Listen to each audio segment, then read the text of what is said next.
Mom, you're fine. You're not in the shot. My mom has entered the chat, and she has walked around the entire house. I'm staying at my parents' house right now, and she has walked around the entire house to avoid being in the shot. So I just want to confirm with her that she is not in the background. Your mother, my mother-in-law. What a mensch. There she is. She's dancing in the background, but she will not. Oh, I wish I could see it. Now I've given her attention like you do a child, and now she wants to continue dancing. But off screen, so no one else can see it. But off screen. Mm-hmm. It's actually kind of fun. So just imagine my mom is dancing off screen. 1, 2, 3. Hi, I'm Maggie. And I'm Amanda. And we're sisters. In law, we're watching Suits one episode at a time. It's a show so nice, I've watched it twice. And a show so great, I'm watching it late. Thanks so much for tuning in. Maggie's never seen it and Amanda's obsessed. They don't wear fancy suits, they are casually dressed. They are sisters-in-law and they got a show about a law firm drama that aired a few years ago. Only Suits fans, only Suits fans, only Suits fans, only Suits fans, only Suits fans, only Suits fans.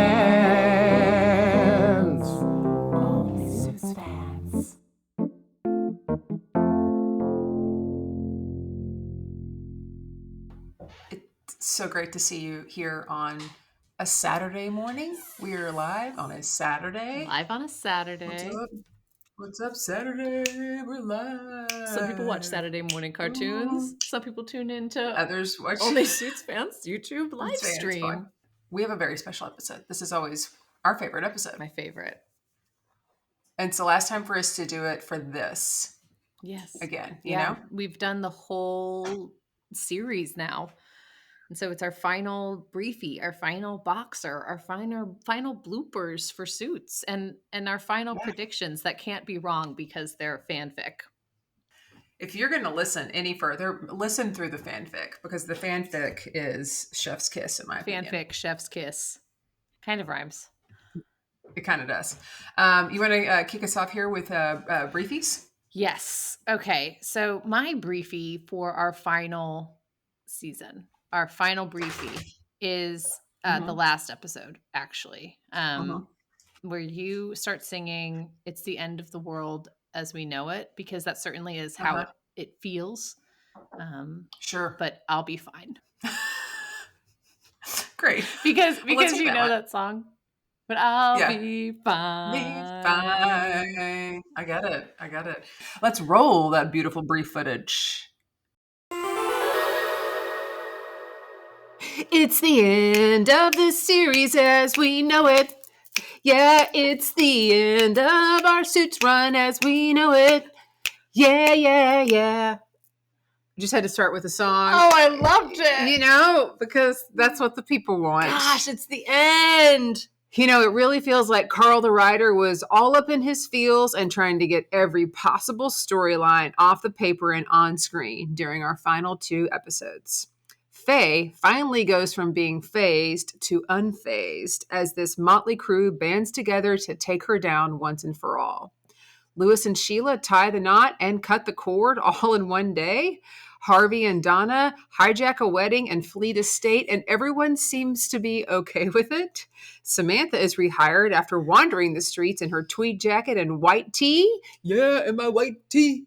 The names on the wall changed yet again. Gretchen is still the goat of all goats, and a final memory montage centers around none other than my beloved boyfriend, Harvey Reginald Specter. I wouldn't have it any other way, or with any other person. Is that me or with Harvey? It's with you, but also with Harvey. That was a beefy briefie. Thank you. My nomination for the Briefie Awards is your briefie that was season 9, episode 2, where you were recapping episodes 3 and 4, because you did 2 things that I loved so much. One is you found a way to incorporate Dirty Dancing into the brief, and any opportunity to incorporate Dirty Dancing, I'm going to be okay with it, and you're going to get my vote. And the second is you were trying to make kind of like some predictions and see how it goes as part of the brief. And then at the end, you just said, I don't know, I've never seen this before. And it's just like a very honest moment to remind all of the listeners and me how much you are crushing it in this entire like process having never seen it before, because you'll remember things after having seen it once that have seen it 4 or 5 times. I'm like, oh, did that happen? So it was really great. I thought it was a really great call out. So let's roll the beautiful brief footage. The partners are partnering up and seeing the best in each other.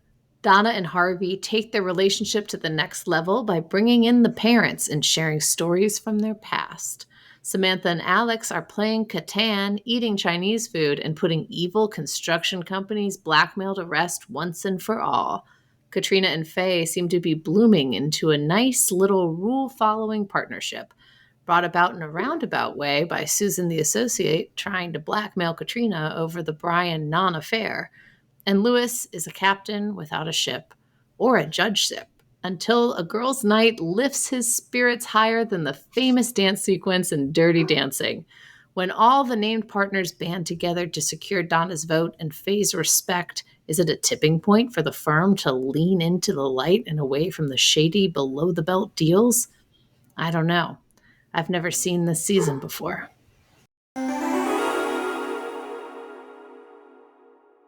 Okay, boxers. What are our nominations for boxers? Okay. No boxers, all bangers. Yeah, no boxers, all bangers. I mean, honestly, we nailed it. Because we remembered. We remembered to write the briefs for the entire season. This is kind of insane to have like no boxers because I think they're a preferred method of underwear. But sorry, banged it out. Sorry. Sometimes you don't go. You take the road less traveled, according to Robert Frost. And sometimes Robert Frost wants you to wear briefs and not boxers. Robert Frost was like known kind of for being a brief enthusiast and like a brief purist. I think so. I think it's also probably before there were boxers, so I don't think he had an option. Didn't they used to wear he's so old. Was there a loincloth back then? I don't know, like a fig leaf. I feel like Robert Frost, didn't they wear like those? Do you remember that movie where it was like A Knight's Tale, and then also a Cinderella story, and they came out around the same time, and the men wore those like tight pants with like a huge pouch. Yeah, to hide it or to tease you. I have no idea. It was like, but it came out in a time of my life where I was like, "What is this huge pouch?" You know? Can you imagine if girls wore shirts like that were just like a huge pouch, and you're like, I don't know what's going on there. Yeah. Like, what is that? It's like a mystery pouch, and you just want to open it up, see what's inside. Yeah, you do. Well, I guess we'll leave that for a later show, right? Am I making you uncomfortable because my mother-in-law and your mom is in the same room and I'm talking about huge pouches from medieval times? Not so much. It's that she doesn't hear the other half of what's being said. Right. So she's only hearing my reaction to this. So she has actually no idea what we're talking about, which is also, like, I'd say a depot for you. Like, what's the funniest conversation where they can't hear the other side? I'm just wondering if I could make you say like something really deeply inappropriate, because there's no other way that we could have a conversation without you saying something like so perverted and so gross, and you have to say it. I love that that's your challenge right now. I want to remind everybody that you're an hour ahead of life right now, and so you're a little more juiced up. I am. I have my coffee already. And I'm still on mine. So you can see this one is almost as big as my face. So I think we'll save it for another episode. I don't know why that tickles me so much. I'm just watching you be so composed. And I'm like, let's talk about medieval dick, Amanda.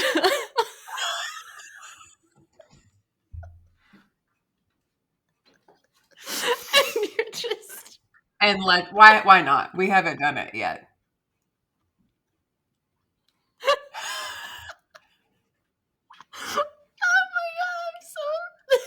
So good at holding it together. If anything, I'm a consummate professional. Mm-hmm. Yeah. You consummate that. Thank you. Yeah.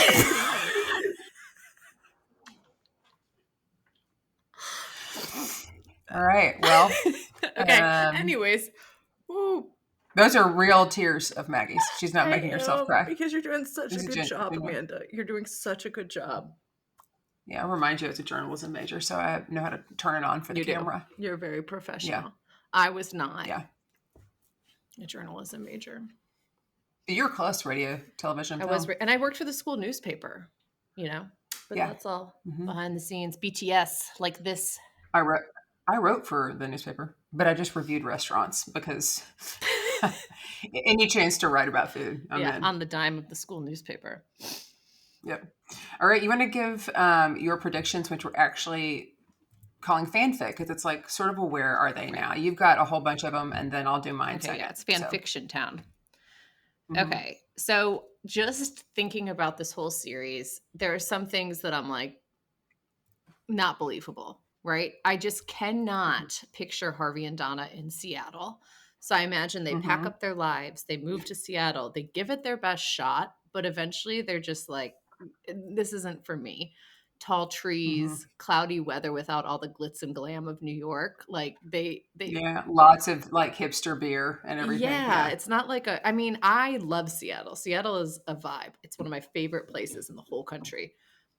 Never been. Yeah, I would prefer Seattle over New York City to live in, right? Like love it. You should go. It's gorgeous. Mountains, everything. The Harvey and Donna, it's not their scene. So I think that they'd move back to the East Coast, maybe keep doing some of the same stuff they're doing, but they're not Seattle people. And then I think that they will have a son. Thank you, Suits LA, for telling me that. That's one gift from Suits LA. And I also think Louis and Sheila will have a son because, again, Suits LA. Suits LA gave us those little insights. So it's not really fanfic, but I do love it. I love that for them. Quick depo then. Because we know that their daughter's name is Lucy Lit. What do you think their son's name is? Lionel. Yeah, Lionel Lit. Okay. Yeah, and he's going to be kind of like Linus from... Wait, was that one of the names that he ruled out? No. Levi was. And Liam? Oh, Liam's a good name. I love Liam. Yeah. Maybe he did rule out Lionel. Maybe he did. Maybe Sheila's like, if I'm going to have another baby, we're naming it Lionel. She's like, because I love Lionel Richie. And maybe he was conceived while they were role playing, like some Lionel Richie, like she was covering him with a blanket. He was pretending he was too tired, and then he whoa! And then she was like, "Hello, is it me you're looking for?" We'll see how that comes out. So that's my predictions for them. Do you want to give a couple, or do you want me to keep going? Okay. I think you keep going. Okay. Mike and Rachel, I think, will have a child as well, as long as we're on this baby train. I think that's something that they talk about a lot. I think they're getting ready. They're established. But once they have a kid, I think they're like, what are we doing on the West Coast? Like, I want to be close to Daddy Zane, to Harvey. I want to go back to our family because they're so family. So I think they will move back, probably get a nice setup in Jersey, like a nice little fancy house in the burbs.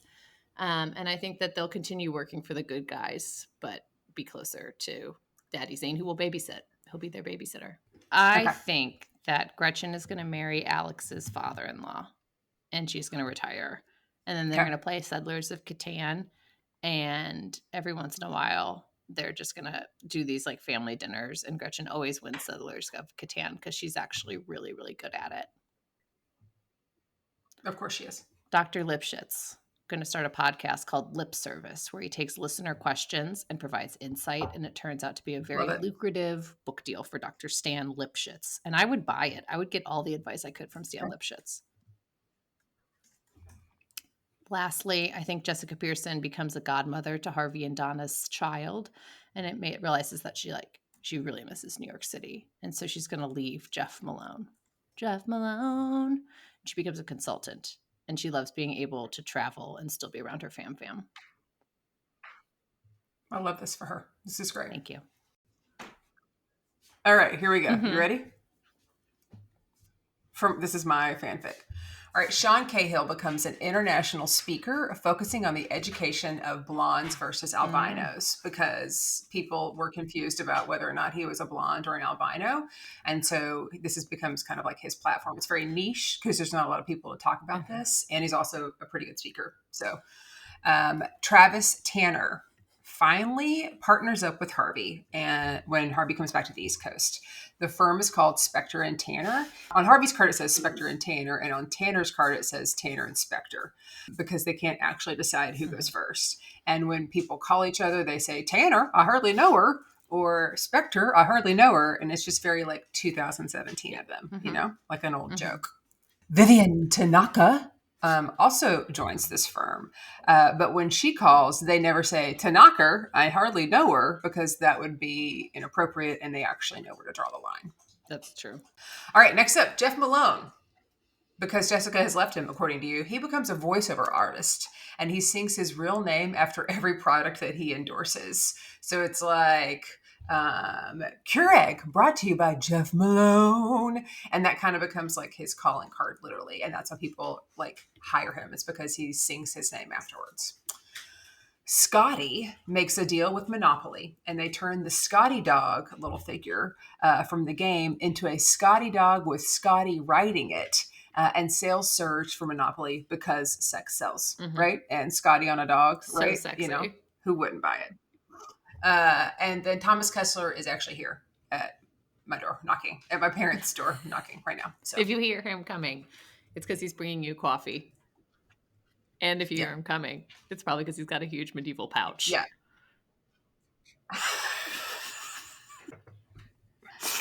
That's fair. Good. I'm glad you said it and I didn't. That's it. That's our fan fic, right? That's it. But is that it, Amanda? When we started this podcast 21 months ago, neither of us really had any idea what we were getting into. I mean, we did because we know TV and we know podcasts and we know each other. What we never expected was the amount of fun that we would have creating with each other and, of course, creating for you, the listeners. It's been so wonderful to hear from all of you who are Suits fans, and then some of you who don't even watch the show anymore but listen every week, like Dr. Witt. So thanks to all the Dr. Witts out there. We even accomplished the unimaginable, and we were able to get Carl the writer on our podcast. So as the end drew near for only Suits fans, we had to think long and hard about what was next, or if we should just throw in the towel the way that Elliot Stemple did. This honestly was an incredibly tough decision for us to make, and it is with a heavy heart that we must tell you that we're not going anywhere. Baby! We're going to take our love of TV and turn this into a TV recap podcast, this time with the most current of shows. That's right. We're going to recap the top shows that are streaming on Netflix, Hulu, or anywhere else you get your shows. We'll binge a season and recap it in 1 or 2 episodes for you. So make sure you're following us on social media to know what shows are coming up each week, so you too can sloth it up like us and binge an entire season and then obsess about it for a week until it's time for another show. As we go through our rebrand, we are going to start strong with a TV show that is, of course, tangentially related to Suits. Next week, we're going to be recapping season 1 of With Love, Megan. And then the following week, we're going to be recapping With Love, Megan season 2, because that's about to hit Netflix. So we're super excited for that. Because as much as we are only Suits fans, we are and always will be only show fans. Thanks so much for tuning in. You can check us out on Instagram, TikTok, and YouTube. You can listen to us on Apple, Spotify, or anywhere else you get your podcast. And don't forget to like, subscribe, and leave a review. And if you don't know what to say in that review, you can say, I'm so glad the Prediction Town train doesn't stop with Suits. I don't know. That's great. We'll see. No one's taken my bait on those. We'll discuss later whose head's bigger. Harvard Stewart's are Harvard. You were always on my mind. On the road again. Push it. Push it real good.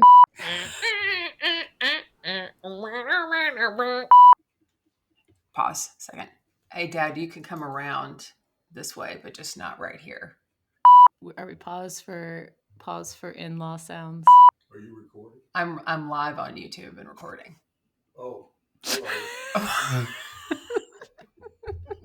It's not interactive. Please, just if you can give me a few more minutes, we'll be done. It could be interactive. It could be. Edit that. Together again. Yeah, we're together again. I think this is a song from the Muppets. Oh yeah, we're together again. Should I stop the recording? Should we stop going live? Yeah.